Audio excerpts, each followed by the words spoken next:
keep wanting to mention something about alliteration here, because we often notice things like gossamer my gown, tippet only tall. We notice things like alliteration, but we have to remember that in a commentary, obviously, it's not enough to say, hey, what do you know, there's alliteration. And my tippet only tall, I think it's a place where the sound, the T's and the P's, are delicate and almost erotic. This is where we see some sort of closeness between her and Death, as if Death is some sort of suitor here.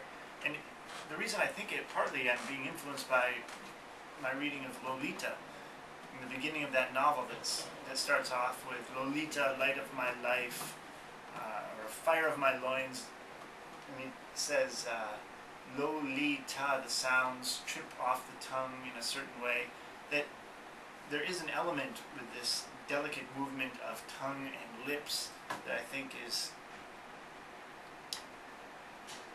essential and adds something to her relationship with Death. Okay, I buy it. It's probably the alliteration. I think we've already mentioned the rhythm of the poem, and I think the alliteration goes with that. I mean, you see in that third stanza, past the school where children strove at recess and ring, past fields of grazing grain, setting sun. So you just get those repetitions of the sounds again. It really just gives it a rhythmic feel where rhyme isn't existent necessarily. It still makes up for it by giving it this you call it the sing song. So it gives it that interesting, soft feel. It can be erotic, especially in the fourth stanza, and then right through where it's the kind of bride and groom and all of that implies. But there's also I guess the sensual or sensuality is also slow and patient and comforting. So it somehow fluctuates between erotic and the kind of warm embrace. Again, ironic that given the subject matter, what's going on. So it is interesting. I think we're going to sum up at some point here, but I think it's worth noting some of the other particulars in the poem, things in the poem that might matter, might not.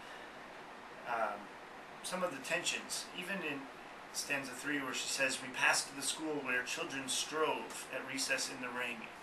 An interesting way of describing the children at play, that they strove at recess in the ring. They're not just playing, they're not just enjoying things, but they're trying for something. They're almost fighting against something. So there's an element of, yes, it's childhood and it's life and it's a time of play in school, but there's a negative connotation to it at the same time, which again pushes this poem beyond simple allegory and also beyond, it goes beyond allegory to something sort of personal, but then beyond the personal with Emily Dickinson to something that's maybe personal in everybody's life.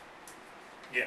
I think it continues in gazing grain and setting sun. Again, there's something, all of that life seems to really have to work hard at it, and then becomes a weirdly passive too, as life passes by, as it's, I guess, overtaken by death and then overtakes death itself. So certainly has that. We talk about the second to last. We did mention that. Mm-hmm. All right. Okay. First surmise the horse's head is toward eternity. Okay. We talked about that. All right. We're pretty much done. I think we're pretty much done. So it's a curious poem.